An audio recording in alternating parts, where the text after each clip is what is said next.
হাসিনা বাইচে আছে কিনা আমরা জানি না, তার আজকে ভিডিও কলে আসা উচিত।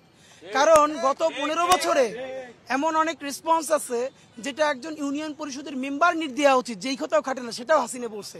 আর এখন এত কিছু হইতেছে, তার লোকরে পিটাই মিটিয়ে তার বাপের বিল্ডিং ভাইগা ওইখানে আওয়ামী লীগের অফিসে পোলাপান শীষ করে, তাও সে কিছু বলে না। এটা এত ভালো তো ভালো না, এর মানে সে বাইচে আছে কিনা এটা প্রমাণ করার জন্য তার ভিডিও কলে আসা উচিত। আমরা আপনাদের মাধ্যমে অনুরোধ জানাই।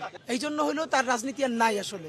তো এই জন্য বাকি যারা ছোট আওয়ামী লীগ আছে এরা এখন হাত পা ধুইয়া তবা কইরা বিচারের মুখোমুখি হইয়া তারপরে তারা ছেলে নতুন রাজনীতি করতে পারে। কিন্তু আওয়ামী লীগ গণকেস এটার আজকে প্রমাণ সন্ধ্যা পর্যন্ত হবে। তারা 1100 কোটি টাকা বাজেট করে এরপরেও যদি তারা প্রকাশ্য দিবে, লোক আপনি ভাবেন এত কিছুর পরে বিএনপি জামাত প্রকাশ্যে মিছিল দিছে না। তো এইখানে একটা প্রকাশ্য মিছিল আসতে বলেন না আওয়ামী লীগ, এখানে না। আপনার মাধ্যমে বলতে চাই, তারা সারা ঢাকার যে কোনো জায়গায় প্রকাশ্যে মিছিল করবে। তারা যখন অন্যের উপরে হামলা করছে, সামনে পুলিশ পিছনে পুলিশ, নিজেদের হেলমেট সাথে অস্ত্র, আমাদের সাথে লাঠি ছাড়া কিছু নাই, পুলিশ তো প্রশ্নই নেই আমাদের সাথে যাবে।